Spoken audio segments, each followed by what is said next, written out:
Bienvenidos una vez más a la tercera parte del libro de Génesis. Estamos viendo el libro de Génesis y todos los libros del Antiguo Pacto en una forma panorámica. Habíamos quedado la vez pasada en Génesis 17, en donde vimos la circuncisión como señal del pacto a la edad de 99 años de Abraham, después de prácticamente 24 años de haber sido justificado.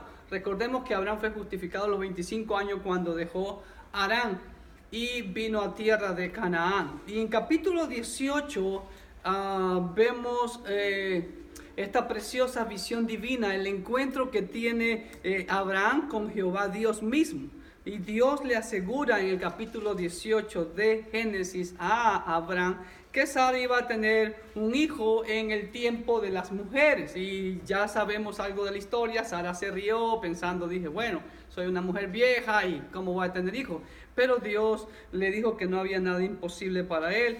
Y en capítulo 18 también vemos al intercesor Abraham. Y por esa amistad que había entre Dios y Abraham, esa relación de amor que había entre Dios y Abraham, Dios le dice y le comenta a Abraham lo que venía a hacer. Y Dios le comenta a Abraham que iba a destruir Sodoma y Gomorra. Y entonces me imagino que enseguida cuando Dios le comparte a Abraham que va a destruir Sodoma y Gomorra, se le vino a la mente, ¿quién? Lot, correcto. Dice, ay, vas a destruir Sodoma y Gomorra y allá está mi sobrino Lot. Entonces comienza, ahí veo, por así decirlo, el primer regateador de la historia humana, ¿no? Abraham comienza a regatear, dice, Señor, y si hay 50 justos, y así comienza hasta a regatear, y dice, así hayan 10, no destruiré la ciudad. Eso es lo que vemos en el capítulo 18. Entonces, en sus notas podemos observar el encuentro. Ahora, eran 3 ángeles supuestamente, o 3 varones, recuerden, pero uno de ellos, ¿quién era? El ángel de Jehová, el Cristo preexistente, se quedó hablando con él, ¿sí? Entonces, Génesis 18 relata la visión divina que tuvo Abraham con Jehová Dios.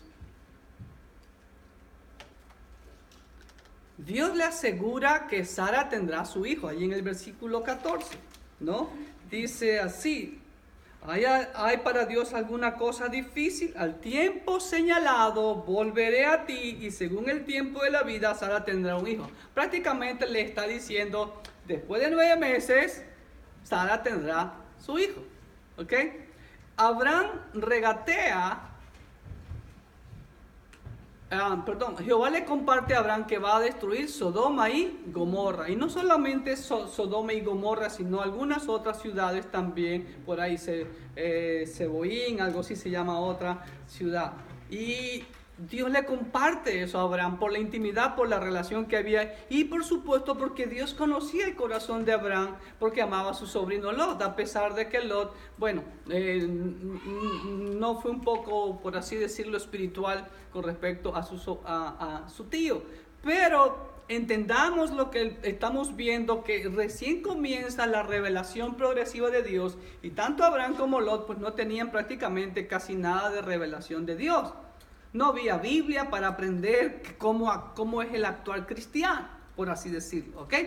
Y entonces Abraham regatea e intercede por su sobrino Lot en los versículos 23 al 33 de este capítulo 18. Ahora bien, en capítulo 19 de Génesis vemos que los 2 ángeles llegan a Sodoma y Gomorra, ¿ok? Entonces Jehová Dios se quedó hablando con Abraham. Y ¿qué pasa en Sodoma y Gomorra? Todos conocemos esta historia. ¿Por qué Dios iba a destruir Sodoma y Gomorra?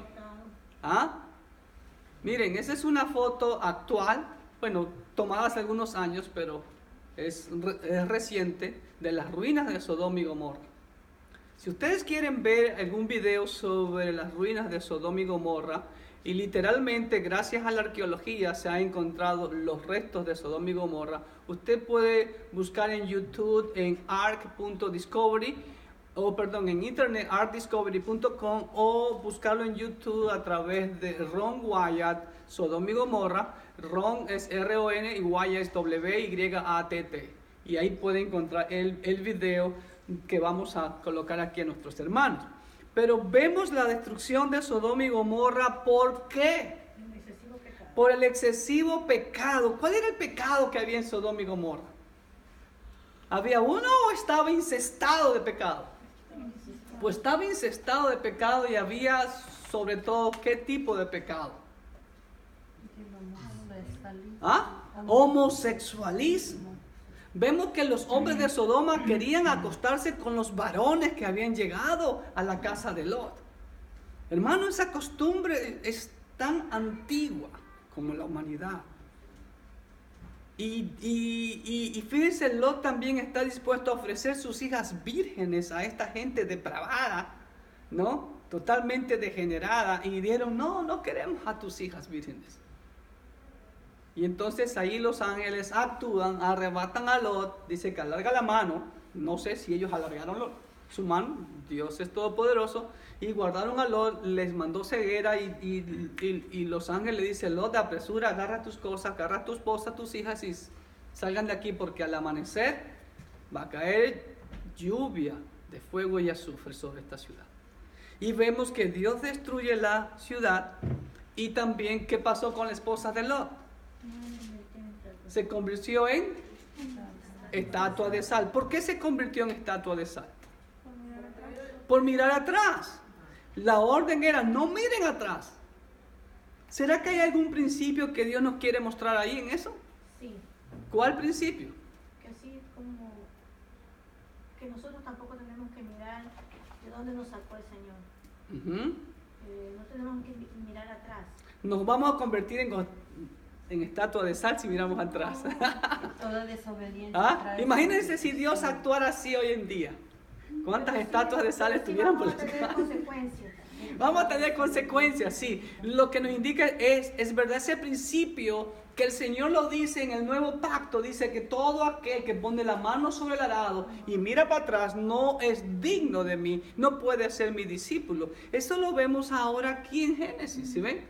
En el libro de los orígenes, como ya lo hemos explicado, vemos muchos orígenes de muchas doctrinas, muchos principios que son válidos para hoy en día y que los vemos cumplidos o plasmados o repetidos en el nuevo pacto. Y que por cierto, una de las cosas irónicas que vemos hoy en día es que muchos no están tomando el antiguo pacto para predicar o enseñar. Y vuelvo a repetirlo como siempre digo, si no sabemos el antiguo pacto, ¿cómo podemos interpretar o entender el nuevo pacto? Porque el antiguo pacto apunta siempre al nuevo pacto, al cumplimiento de una sola persona, Jesucristo, Jesucristo, Jesucristo, Jesucristo. ¿Ok? Entonces vemos la destrucción de Sodoma y Gomorra y gracias a los descubrimientos arqueológicos que han confirmado no solamente el lugar y la literalidad del evento. Usted puede ir a Sodoma y Gomorra y usted puede encontrar inclusive tal vez el día de hoy pedazos de azufre todavía incrustados en medio de las cenizas que quedan ahí. Es una ceniza como petrificada que todavía existe en Sodoma y Gomorra. Ahora, esto es de este autor, de este servidor. Yo pienso que aquí puede haber una tipología de lo que ocurrirá más tarde con la gran tribulación. Dios va a derramar sus juicios sobre este mundo incrédulo y pecador, al igual que derramó sus juicios sobre Sodoma y Gomorra. Es mi apreciación. Y también al final del capítulo 19 vemos el nacimiento de dos naciones primas de Israel. ¿Cuáles son esas dos naciones? Moab y Amón, que vienen ¿de dónde? ¿De dónde descienden ellos? De Lot. Recordemos que al final que Lot es salvo. Mire, Lot sí que se quedó sin pan y pedazo. Y las hijas de Lot, tristes o preocupadas por no tener futura descendencia, emborrachan al padre y se acuestan con el padre. Y de ahí nacen los hijos de Lot. Y de ahí nacen las dos naciones que son Moab y Amón, que se ubicaron al este del río Jordán. ¿Ok? Vamos a la hojita. En Génesis 19 vemos la destrucción de Sodoma y Gomorra por el excesivo pecado de sus pobladores. Los descubrimientos arqueológicos confirman el lugar y la literalidad. Ahora, esto no fue un mito. Esto fue una realidad y, como les digo, pueden ver los videos. De hecho, uno de mis deseos de volver a Israel no es ir a los lugares turísticos donde les llevan los guías que solamente son inventados, a los lugares reales como Sodoma y Gomorra, como el Monte Carcón, donde los hijos de Israel estuvieron asentados por mucho tiempo, allá en el Negev, en Cades Barnea, en donde usted puede encontrar miles y miles de petroglíficos grabados en las rocas de las sandalias y símbolos israelitas. ¿Ok? Esta puede ser una tipología de lo que ocurrirá durante la gran tribulación. Y también vemos las naciones nacientes de Moab y Amón que descienden de Lot. Lo vemos al final del capítulo 19. ¿Ok? En Génesis 20, también lo he compartido brevemente, hay un pequeño traspié de Abraham. Otro traspié de Abraham. Que nuevamente va, ya no desciende a Egipto, pero va hacia el suroeste, a lo que es actualmente al sur de la Franja de Gaza. Todo ese sector era zona de los filisteos, y ahí también era Gerar, y ahí estaba Abimelech, rey de Gerar de los filisteos. Y Abraham desciende otra vez un poco para allá, y otra vez miente acerca de Sara, ¿sí? Nuevamente. Pero aquí por primera vez, o literalmente, ya vimos en los capítulos anteriores, en la primera parte de esta serie de Génesis, ¿cuál fue el primer profeta? No. A ver, ¿lo acaba de decir? No. Enoc. Exactamente. Enoc fue el primer profeta que vemos en la Biblia. Pero aquí, primera vez que aparece la palabra profeta. En Génesis capítulo 20, versículo 7, vemos que Dios dice que Abraham es profeta. Y aquí vemos ya desde Génesis 4, cuando vimos la historia de Enoc, vimos que Enoc era ya profeta. El principio del profeta, que es el representante de Dios al pueblo, al mundo, va a testificar de Dios, no es el que adivina o que dice cosas del futuro. Ese no es la particularidad del profeta. La particularidad o el oficio de profeta es llamar al pueblo al arrepentimiento hacia Dios, que se vuelva a Dios. ¿Ok? Entonces vamos a Génesis 20. Miren, ahí hay una foto de Sodoma y Gomorra. Miren, eso, claro, todo está calcinado, pero miren las formas perpendiculares y simétricas que se encuentran ahí. Aquí existen, miren, eso ustedes ven ahí, se ve azufre mezclado con cal, sal, todo eso ahí. Y aquí vemos otras estructuras. Y miren, ¿saben lo que era eso? Era una esfinge, la que vemos en Egipto. La esfinge es una imagen como de una persona o como de un león, como vemos en Egipto, frente a las pirámides grandes de Keops y de Giza. ¿Ok? Pero miren que esa esfinge no era de mucho tamaño. Según dice en el video, habían como 2 esfinges a la entrada de la ciudad, como para proteger. Ustedes han visto que en algunas culturas colocaban como ciertos animales o demonios o figuras, o aún en los barcos, en la punta del barco ponían la imagen de alguna forma humana o de animal, supuestamente para protección. Lo mismo había en Sodoma y Gomorra. Miren, si ven las estructuras, son estructuras perpendiculares donde denota que había una estructura hecha por el hombre. Miren, eso no es algo natural. Vemos también ahí en Sodoma, miren, las calles, ahí están. Sigurats. ¿Saben lo que eran los sigurats? Ya lo dije la semana pasada. ¿Qué eran los sigurats? creo que este era un sigurat, o el anterior, ese creo que era un sigurat.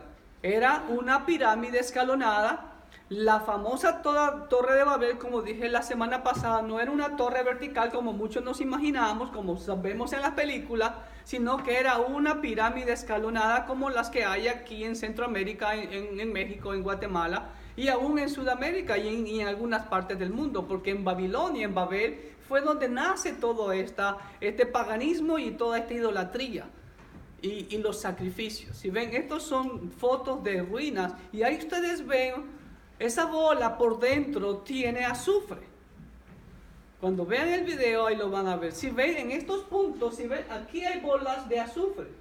Todos estos puntos, todos estos círculos que ustedes ven aquí, son bolitas de azufre, que todavía hay en Sodoma y Gomorra. Y este arqueólogo está sacando una bolita de azufre.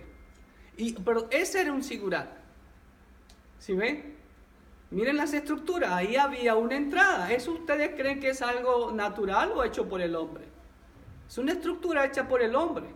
Y ahí se ve el azufre amarillo aquí en medio. La ilustración no es tan nítida, no es tan perfecta, pero y eso que ustedes ven ahí también es un pedazo de la, ¿cómo se llama esto? Laringe, ¿cómo? No. La falange del dedo calcinado de una persona. Ahí están totalmente calcinados. ¿Ok? Vamos a capítulo 21. ¿Qué vemos en capítulo 21? 20, perdón. Ok, vemos el traspié de Abraham con Abimelech. Mintiendo acerca de Sara, se lo reconoce a Abraham como profeta. Por primera vez aparece la palabra profeta. ¿Ok? Ahí está, el traspié de Abraham con Abimelech, diciendo que Sara era ¿qué? Su hermana. ¿Ok? Ya vimos la vez pasada, el primer traspié fue en Egipto, donde dijo que por primera vez reconoció que su esposa era hermosa, ¿no? A la edad de 80 años recién se da cuenta de que su esposa era hermosa, ¿no? Qué pena por Abraham. Ok, capítulo 21, rápidamente vemos el nacimiento de Isaac. ¿Ok? Vemos también que Agar y su hijo Ismael son expulsados. ¿Qué edad tenía Ismael cuando son expulsados? ¿Era un bebé Ismael? No, ya Ismael tenía como 14, 15 años. Ya era un jovencito. Y miren lo que dice en el versículo 14. Entonces Abraham se levantó muy de mañana y tomó pan y un odre de agua y lo dio a Agar, poniéndolo sobre su hombro, y se lo entregó. Y le entregó él. Muchacho. La palabra muchacho en idioma hebreo es Yelet o Yelet. Y no es un niño, ya denota un jovencito, un adolescente. Pues es el muchacho, y la despidió, y ella salió, anduvo errante por el desierto de Beersheba. ¿Ok? Entonces vemos el nacimiento de Isaac, la expulsión de la esclava Agar. Ya Dios había dado promesa de que Ismael iba a ser una nación grande y fuerte, como la vemos hoy en día, que son los árabes. Y también vemos que después de 25 años de haberle Dios prometido descendencia, se cumplió. Por eso se lo llama Abraham el padre de la fe. ¿Cuánto tiempo esperamos nosotros que Dios cumpla lo que le pedimos? No, pues nos damos por vencidos. ¿Usted esperaría 25 años? Queremos las cosas ahí. Esta es la lección, por eso Abraham es conocido como el padre de la fe. Imagínense, 25 años, a la edad de 100 años. Okay, vamos a la hojita. En Génesis 21 vemos el nacimiento de Isaac a los 100 años de Abraham. Es decir, 25 años después de la promesa. En Génesis 12, 1-4 dice, tu descendencia, multiplicaré tu descendencia. Y para que se multiplique la descendencia es porque va a tener hijos. ¿Ok? Y también vemos que Agar e Ismael son expulsados de la presencia de Abraham. Y ya vimos la vez pasada que ese pequeño errorcito, ese pequeño ayudita que le quiso dar Sara a Abraham, de que entregó a su esclava, hasta el día de hoy se están pagando las consecuencias y se seguirán pagando las consecuencias, porque judíos y árabes se odian y son hermanos. ¿Ok? en Génesis 22, el precioso capítulo también, y algo que me olvidé poner en mis notas, vemos la historia de que Dios le ordena a Abraham sacrificar a su hijo. ¿Ok? Y ¿alguien me puede decir algo sobre esto? ¿Qué puede aprender de aquí? ¿Ok? Algo más, ¿ok? Obediencia, muy bien. Abraham fue probado, su fe fue probada. Ante todo sabía que Dios iba a proveer. Por eso, por su fe, exactamente, porque el Dios le ordena y Abraham inmediatamente, él no pregunta, él no cuestiona a Dios, sino que dice que se levantó muy de mañana y comenzaron con sus siervos a caminar con el burrito, la leña y todo, pero cuando ya llegaron a las montañas de Moriah, eran montañas un poco empinadas, dejan a los siervos, deja al burrito, qué sé yo, y dice la Biblia que Abraham agarra la leña, ¿sí? Mire lo que dice, versículo 5 de 22. Entonces dijo Abraham a sus siervos: esperad aquí con el asno, y yo y el muchacho iremos hasta allí y adoraremos y volveremos a nosotros, plural, no dijo volveré. Ahí estaba la fe de Abraham. Y mire lo que hizo el versículo 6. Y tomó a Abraham la leña del holocausto y la puso sobre Isaac su hijo. Y él tomó en su mano el fuego y el cuchillo, y fueron ambos juntos. Ahora, muy bien, ¿cuántas veces en las películas vemos también que vemos a un Abraham que va a sacrificar a un niño? ¿Era un niño Isaac cuando Abraham lo iba a sacrificar? No, también la palabra en hebreo es Yeled, era un muchacho, era un joven. Y aquí el versículo 6 me lo comprueba, porque dice que Abraham tomó la leña y la puso sobre Isaac, su hijo. ¿Usted cree que un niño va a poder cargar tantísima leña para un holocausto? Tiene que ser un joven.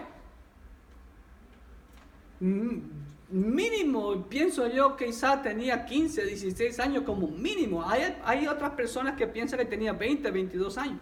Pero ya un joven de 14, 15 años ya carga leña, ¿no es verdad? Yo era niño en mi pueblo cuando nací y me acuerdo que tenía que ir a la esquina, porque en la esquina estaba la pileta de agua y tenía que ir con un palo así grande sobre mi hombro y los baldes colgados ahí. Y yo era un niño de 7 años y llevando los baldes de agua ahí. Ahora imagínense, 14 años y bueno, yo era fifirichi, todavía soy fifirichi, pero vemos aquí también la tipología. En ese mismo monte, ¿qué pasó siglos después? El Cordero de Dios que quita el pecado del mundo fue sacrificado. ¿Ok? Entonces, en Génesis 22 vemos el sacrificio de Abraham y Isaac siendo un joven, no un niño. Y aquí aparece también otro nombre con que Dios se revela. Mire lo que dice el versículo 7. Entonces habló Isaac a Abraham su padre y dijo: Padre mío. Y él respondió: heme aquí, mi hijo. Y él dijo: Padre, aquí está el fuego y la leña. Si ven, no es un niño, es un joven que ya, ¿no? Piensa y actúa. Dice: está la leña, está el fuego, tienes el pedernal, el cuchillo. ¿Dónde está el cordero para el holocausto? Mire también Isaac. Isaac es un tipo de Cristo. ¿Sí?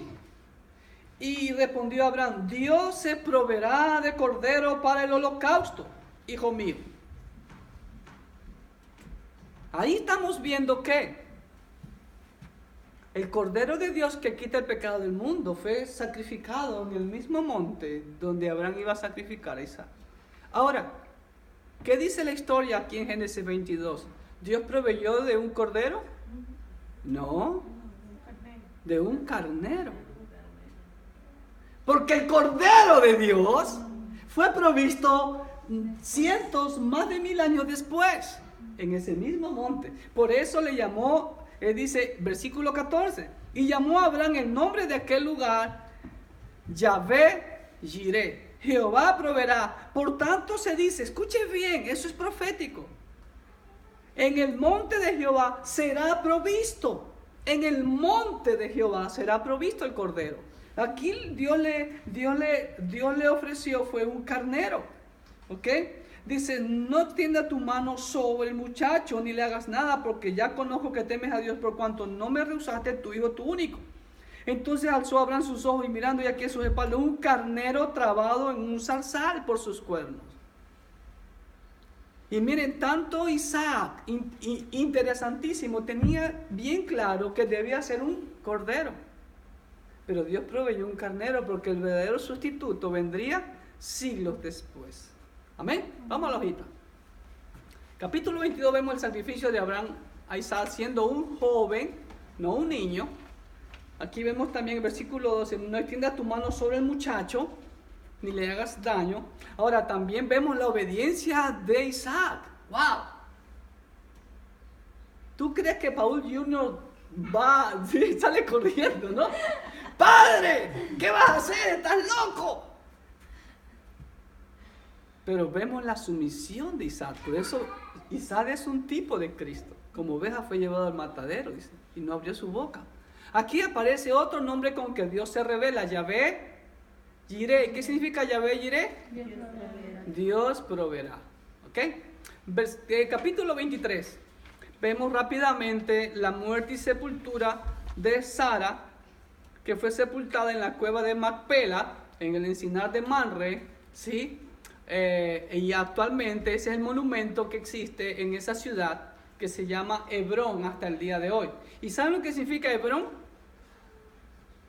¿No?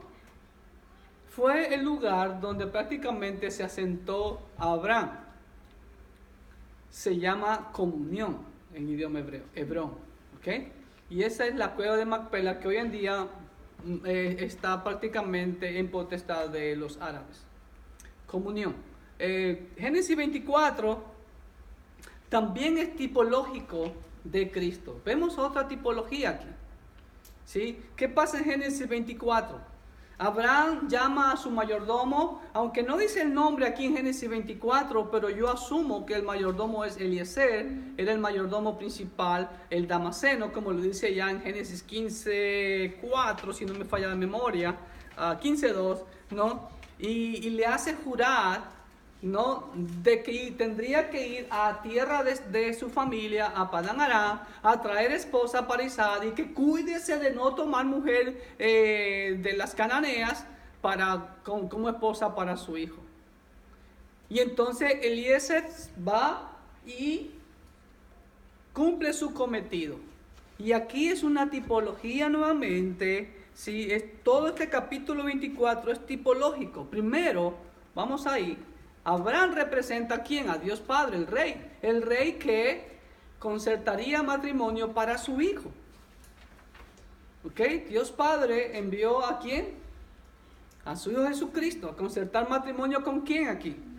Con nosotros, muy bien. Ahora, el siervo Eliezer, tipo del Espíritu Santo, que no habla por su propia cuenta. Si ustedes han leído todo el capítulo 24, vemos que él repite exactamente y él llega a hacer lo que se le ordenó, ni más ni menos.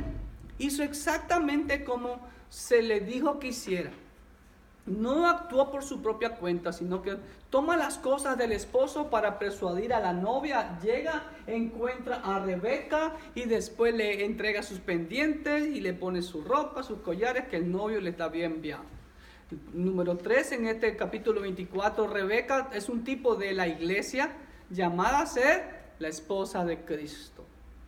Número 4, Isaac es un tipo del esposo, Cristo, a quien no se ha visto aún. Nosotros no lo hemos visto en persona. Está aquí con nosotros. Y quien viene en busca de su esposa. Y aquí, hermanos, en mi parecer, aquí veo el primer indicio o el primer principio de liderazgo en la persona de Eliezer. ¿Por qué? ¿Por qué creen que veo un principio de liderazgo aquí? Y en todo este panorama voy a enfocarme en todas las doctrinas que encontremos y muchos principios de liderazgo. De aquí ya vemos también el principio de liderazgo. ¿De qué nacionalidad era Eliezer? La Biblia dice en 15:2, Damaseno, de Damasco. ¿Y en dónde quedaba Damasco? ¿O en dónde queda actualmente Damasco todavía? Hello. Geografía bíblica, hermanos. Se quedaba en el camino, ¿no? Exacto, quedaba exactamente en el camino entre Canaán y arriba estaba Padán Aram, cerca a las riberas del río Éufrates. Pero en el camino estaba la ciudad de Eliezer. Damasco pertenecía y pertenece actualmente a Siria. Y según los eruditos, Damasco es la ciudad más antigua del mundo que todavía existe. Ahora, Eliezer pasa por su ciudad natal, pero no se detiene. Nada lo detiene, ni el sentimentalismo, ni la emoción, ni nada. Él llega a Padán Aram a hacer lo que se le ordenó y regresa a Canaán con la misión cumplida. Él pudo haberse quedado en Damasco. Aquí está mi tierra, aquí nací, aquí crecí, en esos árboles jugaba, qué sé yo. Pero él no se dejó llevar por la emoción. Ahí vemos un principio de liderazgo. Obediencia. A pagar el precio. Él pudo haber dicho, ok, siervos, miren, aquí está, yo les compro a ustedes. Aquí les doy un talento de plata a cada uno y tranquilo, le volvemos ese viejo a decirle que no encontramos mujer, que la mujer no quiso venir, qué sé yo. Y Abraham hubiera creído. No había grabadora, no había cámara, no había Facebook, no había iPhone, no había comunicaciones. Solamente era la confianza al siervo. La palabra. Incluso creo que le dice que se quede más días, ¿no? Sí. Él dice, no, como dicen ustedes, a lo que te truje, chencha. Y órale, vámonos, la doncella, vámonos ahorita. Y antes de que la cosa se enfríe. Y él hace exactamente. Interesante, a lo que sube a Padán Aram, pasa por su ciudad. Y a lo que regresa, pasa por su ciudad. Y él no se queda. Hermano, ese es el primer principio de liderazgo que yo veo. El siervo tiene que obedecer. Sí, él hizo pregunta, y si la muchacha no quiere venir, entonces ahí serás librado, dijo. Si es que no quiere venir. Pero vemos también la actitud de Eliezer, que la persuade a la muchacha, persuade a su padre, a su hermano Labán, ¿no? Y ya acepta, y al otro día exactamente, no, antes que las cosas se enfríen, vámonos, de regreso. Él pudo haber dicho, estoy cansado del viaje, me voy a quedar aquí todavía refrescándome unos días. No, por ahí mismo se regresó. Esa es la actitud que debe tener todo siervo de Dios. ¿Cuánto dicen amén? ¿Ok? Entonces vemos el primer liderazgo en la persona del siervo que obedece al pie de la letra lo que su amo le ordena hacer. Y claro, ese siervo buscó la dirección de Dios, porque cuando llega a Padán Aram, lo primero que hace es orar. Es lo primero. Vemos que el verdadero siervo, ahí hay muchos principios que no es el momento ahorita, porque esto es un panorama, pero ahí vemos muchos principios de liderazgo. En el capítulo 24 con Eliezer, ¿ok? Seguimos, capítulo 25 nos narra la muerte de Abraham. ¿Sabía usted que Abraham se volvió a casar cuando muere Sara? ¿Ah? No, Séfora. No, eso fue Moisés, después de casi 600, 700 años después, Berito. Se llamó Setura, sí, y tuvo otros hijos, y entre ellos estaba Madián. ¿Sí ven? Pero ninguno de ellos habitó con el hijo de la promesa, Isaac. ¿Ok? Y también vemos aquí que Abraham muere a buena edad. ¿A qué edad muere Abraham? A la edad de 175 años. Vemos también el linaje de Ismael, que lo pasamos por alto. Pero otra cosa relevante en el capítulo 25 es el nacimiento de Esaú y Jacob. Y la venta de la primogenitura por parte de Esaú a Jacob por un plato de lentejas, ¿no? Vamos a la hojita. Vemos la muerte de Abraham en el capítulo 25 a la edad de 175 años. ¡Wow! En buena vejez muere Abraham. ¡Wow!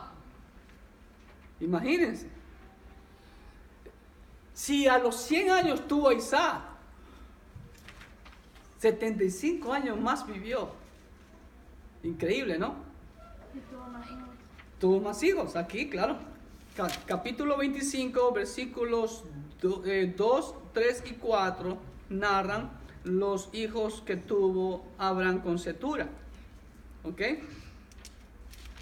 Ahora, nace Esaú y Jacob, donde Esaú, a quien se lo conocerá como Edom, porque ¿por qué se le puso Edom? Que significa rojo, ya lo dije. ¿Por qué? ¿Se acuerdan? ¿Cuál era la característica de Esaú físicamente? Aparte de velludo, ¿qué era? Era pelirrojo. Era pelirrojo, por eso se le puso Edom. ¿Ok? Y él menosprecia la primogenitura y se la vende, entre comillas, a su hermano Jacob por un plato de lentejas. ¿Ok? Una aplicación a nuestros días. Como cristianos, yo les he enseñado que somos los primogénitos del Señor y no debemos de vender nuestra primogenitura. Debemos de ser responsables del privilegio que Dios nos ha dado de ser los primogénitos. Amén. Capítulo 26. La historia se repite ahora con Isaac. Abraham tuvo traspié, descendió a Egipto, mintió acerca de Sara, ¿no? Y después también mintió con Abimelech acerca de Sara, que era su hermana. Y ahora su propio hijo Isaac comete el mismo error. E Isaac desciende donde Abimelech y también miente acerca de Rebeca y dice que es su hermana. Pero vemos siempre también un principio bastante aquí en todo esto que hemos visto. Vemos la misericordia de Dios. ¿Ok?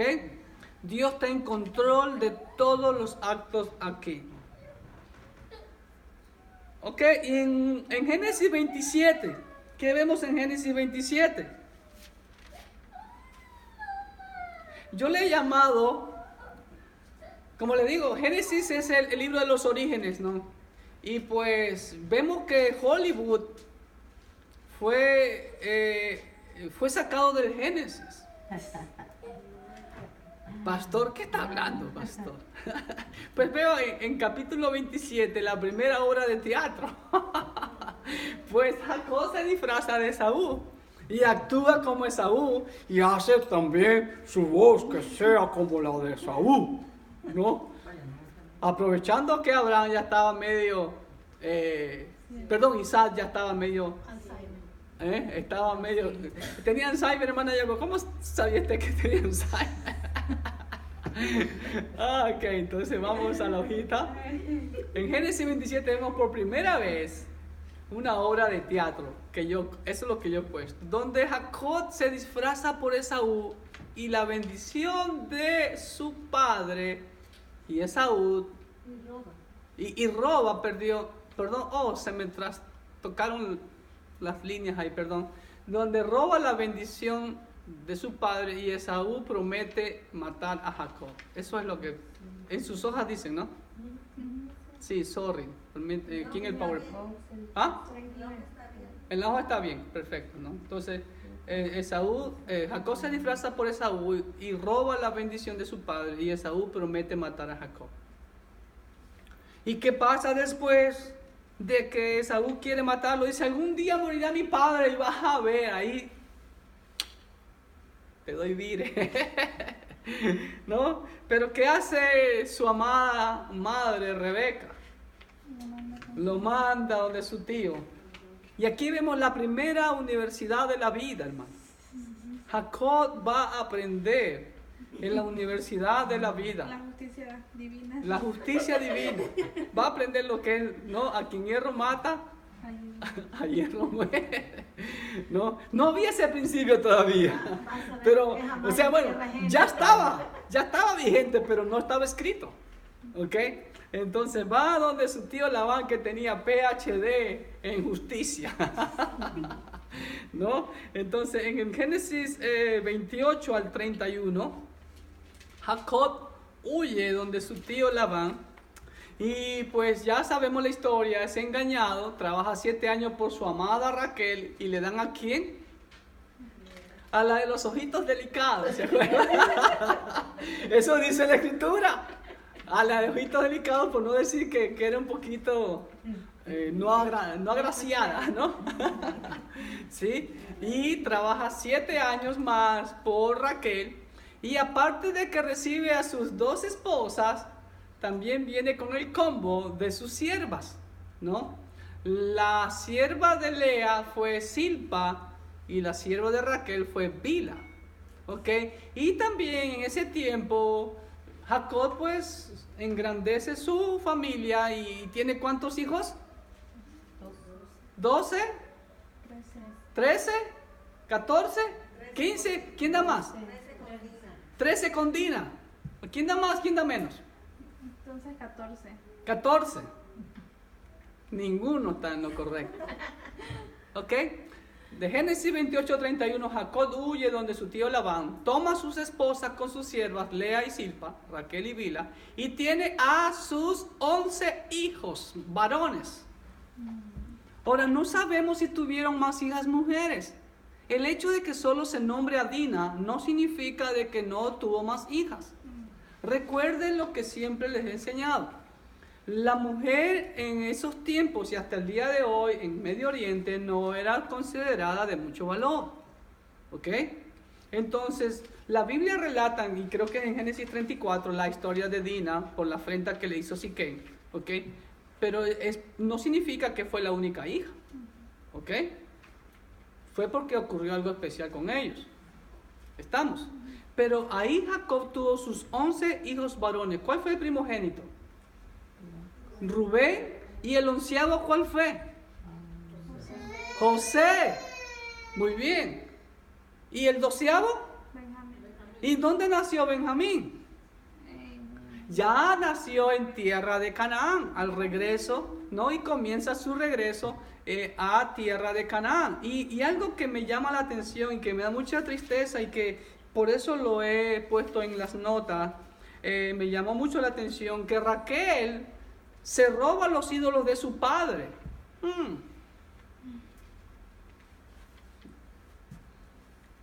Selah. Paremos, meditemos. ¿No pasa eso hoy en día? A veces no arrastramos los ídolos del pasado. Y como ustedes ven la ilustración, perdón, ¿dónde está la ilustración? Oh, más adelante está otra ilustración. Sorry. ¿Pero por qué pone 11 hijos? Porque 11 hijos en tierra de Labán. Por eso, mira, voy en forma cronológica. ¿Ok? Y comienza su regreso a Canaán. Raquel se roba los ídolos de su padre. Es triste, hermano querido. Y los esconde. ¿Ok? Y pues que Dios nos libre y que seamos siempre puros con respecto a lo que Dios desea. ¿Ok? ¿Dónde me quedé? 41. Ahora en Génesis 32... Ahora, cuando Jacob comienza a regresar a Canaán, ¿qué le pasó? Tuvo miedo. ¿Tuvo miedo? ¡Tuvo terror! No miedo. ¿Terror de qué? Que su hermano lo mate. ¿Por qué? Él mandó a uno de sus siervos, ¿no? A que vayan a ver el panorama más adelante, ¿no? ¿Y cuál fue la noticia que le traen? Dice, allá viene tu hermano con 400 matones. ¿No? Y comienza ¿cómo es? El tramposo, el usurpador, porque ese era el nombre Jacob. Recuerde, ese significa Jacob, tramposo, usurpador, ¿no? Pícaro, ¿sí? Y enseguida comienza con su carnalidad, ¿no? Ahora, ¿qué hago, no? Voy a ver qué invento. Entonces, Jacob, en Génesis 32, comienza a elaborar un plan, ¿no? Y él, como gran cobarde, se se queda a la retaguardia y fue mandando primero, ¿sí? Dice, y mandó al primer grupo diciendo, si Esaú mi hermano te encontrara y te preguntara diciendo de quién eres y a dónde vas y para quién es esto que llevas delante de ti, entonces dirás, es un presente de tu siervo Jacob que envía a mi señor, a mi amo Esaú. Ya no es hermano, es mi amo. Imagínense lo aterrado que estaba Jacob, ¿no? Recuerda que todavía es Jacob. Todavía es usurpador, todavía es una persona incrédula, carnal, impía. ¿Ok? Y él comienza a mandar regalitos y a hacer todo un tocotón de frente, ¿no? Y a la mujer y a los niños. Cobarde. ¿No? Pero ahí vemos la mano poderosa de Dios, porque Dios cumplirá el propósito en él. Y ahí le aparece el ángel del Señor y pues tiene un encuentro con él y ahí su nombre es cambiado por Israel. ¿Y qué significa Israel? El que pelea junto a Dios y vence. Eso significa Israel. Y el nombre Israel en el idioma hebreo empieza con la letra más pequeña del alfabeto hebreo, que es la Iot, y termina con la letra más grande del alfabeto hebreo, que es la Lamed. Interesante, porque así va a ser, como dice Pablo, la gloria de Israel. ¿Ok? De menos a más. Vamos a la hojita. Pastor, pero ahí qué significa que tiene un encuentro con el ángel. Bueno, ahí él es quebrantado, ahí se rinde. Y ahí es donde él dice, no te dejaré hasta que me bendigas. Ahí es donde él es transformado. Y tuvo que pasar toda esa experiencia de 20, 21 años en Labán, con su tío Labán y todas las picardías que hizo, hasta este momento es quebrantado. Y vemos su transformación, que se humilla ante su hermano, en el siguiente capítulo que vamos a ver. ¿Okay? Jacob actúa de acuerdo a su carnalidad. Tiene el encuentro con Dios en este capítulo y es cambiado su nombre por Israel. 32-28. Y el varón le dijo, no se dirá más tu nombre Jacob, sino Israel, porque has luchado con Dios. Cuidado, algunos dicen que lucha contra Dios. No, Jacob no luchó contra Dios. Y a veces podemos ver ahí como que fuera una lucha, ¿no? Pero no fue una lucha, sino que ahí Dios lo quebrantó. Y a veces es necesario, no digo a veces, es más, es el principio, diría yo. Para poder entablar una relación de amor con Dios, tenemos que ser quebrantados primeramente. De alguna manera luchó con él mismo, ¿no? Con su Claro, carne. luchó con su carne, con su yo. Y es lo mismo que pasa hoy en día. Como dice Pablo en Romanos 7, miserable de mí, ¿quién me librará de este yo, de este cuerpo? Y tenemos que actuar como Juan el Bautista. Que nuestro yo mengue y Cristo crezca. Y esa es la lucha que lamentablemente aún muchos cristianos tienen, no son quebrantados por el Señor. Y ahí es el principio para ser grande para Dios, en lo que se llama la grandeza de Dios, no la grandeza para el mundo, en ser buenos siervos de Dios. Porque vemos que Jacob muere en Egipto, ¿sí? Pero ¿quién fue grande en Egipto? Su hijo. Pero su nación sufrió. Y Dios le dijo, ya eso vimos anteriormente, que su descendencia iba a sufrir 400 años en Egipto. ¿Ok? Pero aquí vemos ese principio del quebrantamiento, hermanos queridos. Es necesario. Si queremos ser unos buenos siervos de Dios, primero tenemos que quebrantarnos a Él. Morir al yo. Amén. Aquí vemos esta bella ilustración. Miren eso, precioso. Génesis 33. ¿Qué vemos en Génesis 33?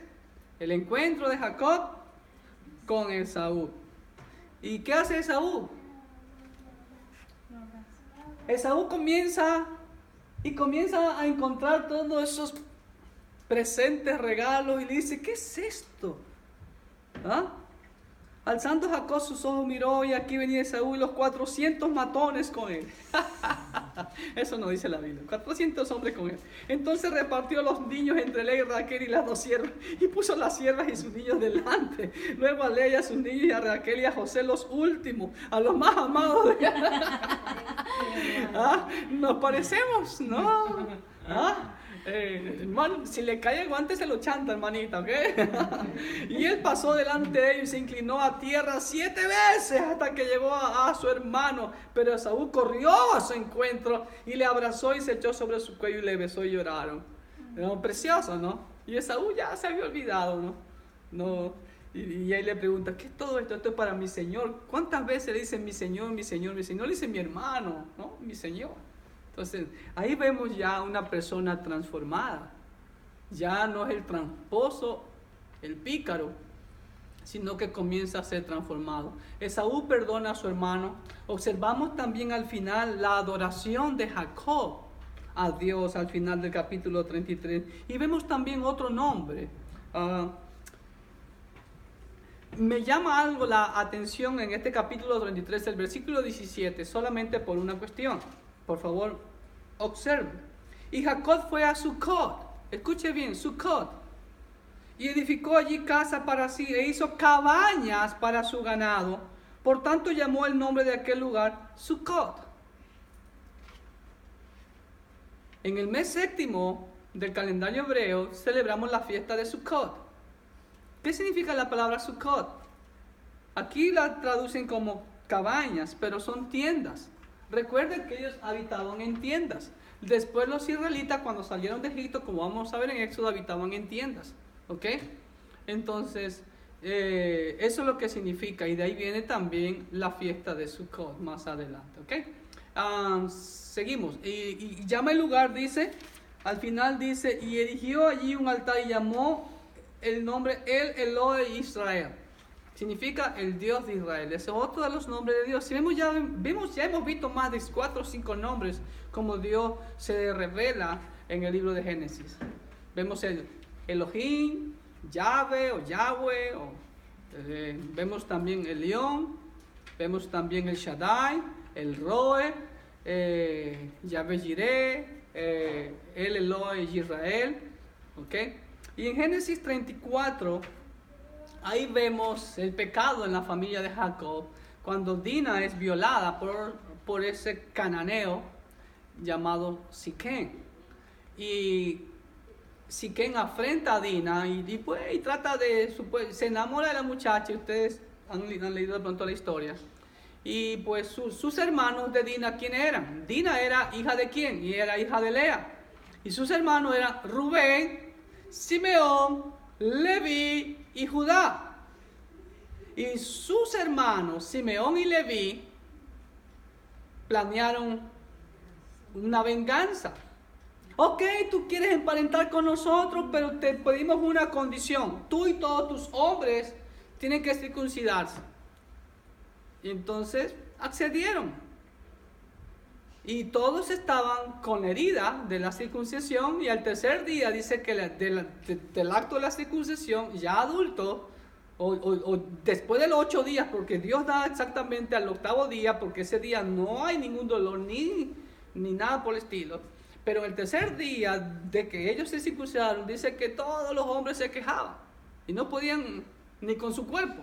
Entonces entró Simeón y Leví y mataron a Siquén, a su padre y a todos los hombres, y tomaron cautivo a todos los niños y las mujeres, y tomaron del botín y destruyeron Siquén. Ahora Jacob los reprende. Los reprende duramente. Escuchen bien, ¿por qué hago hincapié en este acto, en este episodio? Está en la Biblia porque nos quiere decir algo. ¿Cuál fue el primogénito de Jacob? Rubén. ¿El segundo? Simeón. ¿El tercero? Leví. ¿El cuarto? Judá. ¿De dónde vino el Mesías? Debió haber venido del primogénito. ¿Y por qué no vino del primogénito? Por lo que hiciera. Ok, ¿qué hizo Rubén? Ya vamos a ver más adelante, en el capítulo después. Rubén se acostó con la concubina de su padre Bila. Por eso, queda descartado. Y Simeón y Leví cometieron este acto abominable, porque Jacob dice: ustedes me han hecho abominable a los moradores de esta tierra, el cananeo y el fereceo y el eteo y todos esos feos. Si ve, entonces Rubén, Simeón y Leví fueron descartados y por eso la promesa vino para Judá. Y de ahí viene el león de la tribu de Judá. Incluso Israel los bendice y es donde le da bendición. Claro, ya al final de su vida, Jacob de una forma profética da la bendición para cada uno, ¿ok? Entonces, por eso es muy importante y lo tomé en cuenta aquí, ¿ok? Jacob reprende a sus dos hijos. ¿Ok? Capítulo 35. Hay paganismo entre los hijos de Israel. Esta ilustración era de la anterior, perdónenme. Ahí vemos a Raquelita sentada sobre la cabalgadura. Y recuerden que abajo de sus faldas o de su vestido, ¿qué tenía? Los ídolos. Y dice aquí, tristemente, había paganismo en los hijos de Jacob. Entonces Jacob dijo a su familia y a todo lo que con él estaban: quitad los dioses ajenos que hay entre vosotros y limpiaos y mudad vuestros vestidos. Si ven aquí ya vemos a un diferente, ahora vemos a un Israel. Y es lo que tenemos que hacer, hermano, limpiarnos de todo. De todo. 2 Corintios 5:17 lo proclamamos el día domingo, de modo que si uno está en Cristo, las cosas viejas, es aquí, todas son hechas nuevas. Amén. Entonces vemos tristemente que había paganismo, pero gloria a Dios por Israel, ya no Jacob, ¿sí? Hace que eliminen todos los ídolos. Y vemos la muerte de Raquel y aquí vemos el nacimiento de Benjamín. Recién aquí. Y muere Raquel al nacer Benjamín. ¿Ok? Y vemos también el pecado de Rubén, que se acuesta con Bilha, la concubina de su padre, en el versículo 22. Aconteció que cuando moraba Israel en aquella tierra, ya en Canaán, fue Rubén y durmió con Bilha, la concubina de su padre, lo cual lo llegó a saber Israel. ¿Sí ve? Y ahí están la lista de los 12 hijos de Jacob. ¿Ok? Y para finalizar, del capítulo 37 al capítulo 50 vemos la historia de José. Todos conocemos la historia de José. ¿Ok? José, aunque no, los teólogos no ven una tipología de José con Cristo, pero sí hay unas cosas parecidas, unas analogías. Del capítulo 37 narra la historia de José con sus hermanos hasta el capítulo 50, cuando ya Jacob y toda su familia entran a vivir a la tierra de Egipto, cuando José ya es el segundo después de Faraón en Egipto. ¿Ok? Pero lo que más nos llama la atención en todos estos capítulos es las analogías que hay entre José y Cristo. ¿Ok? Número 1, ambos fueron el amor especial de su padre. ¿Recuerden quién era el amado de Jacob? José. ¿Ok? El amado del padre, Cristo Jesús. Ambos fueron odiados por sus hermanos. El soñador. ¿Y qué hicieron con el soñador? Lo vendieron. ¿Sí? ¿Qué pasó con los judíos? Los hermanos del Señor. Por su etnia, por así decirlo, ¿no? También lo odiaron.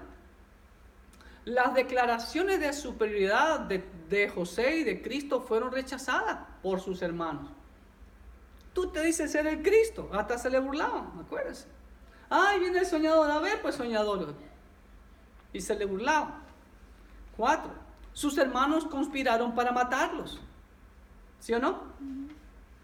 Tanto José como a nuestro Señor Jesucristo conspiraron para matarlo. Y no una vez al Señor Jesucristo, sino varias veces. ¿Ok? 5. Otra analogía que vemos con José y Cristo es que simbólicamente José fue matado por sus hermanos. ¿Qué hicieron sus hermanos? Le destruyeron la ropa Pierre Cardin que cargaba ahí, ¿no? ¿Sí? Hecha por su papá, la mejor túnica, se la rompieron, la destrozaron y le echaron sangre de una cabra, qué sé yo, ¿no? Y fueron donde Jacob dice: tu hijo fue devorado por un animal salvaje. Simbólicamente lo mataron. Y el Señor Jesucristo, pues fue muerto literalmente, él no fue simbólicamente muerto, ¿ok? Cristo fue muerto por los suyos. Juan 1:12, a los suyos vino, más los suyos, Juan 1:11 y 12, mas los suyos no lo reconocieron, mas todos los que lo recibieron les dio potestad de ser hechos hijos de Dios. Juan 1:11, 12. Ahí me faltó el versículo 11. 6. Ambos fueron bendición a los gentiles. Y se casaron con esposas gentiles. José se casó con la hija de Potifar. No, perdón, con la hija de... No, perdón. Del sacerdote. ¿Cómo se llamaba? No era Potifar, fue el que lo compró. Ya no me acuerdo. ¿Ok? Pero se casó con una egipcia y fue de bendición a los egipcios, porque prácticamente salvó José la nación de Egipto. Claro, Dios es el que salvó a la nación de Egipto por mano de José. Y lo mismo Cristo Jesús. ¿Murió por quiénes? La iglesia hoy en día es la iglesia gentil. ¿Ok? Mayormente. Claro que sí judíos, pero mayormente somos gentiles. ¿Ok? Y por último, José reconcilió a sus hermanos consigo y los exaltó. Asimismo sucederá con Cristo y los suyos, los judíos, los escogidos, que habla ya Apocalipsis 7, Apocalipsis 14 y en Romanos 11 y esos versículos. Amén. Bueno, hasta aquí hemos culminado el libro de Génesis y los esperamos en la próxima ocasión, donde vamos a analizar el libro de Éxodo. Anita, Dios les bendiga.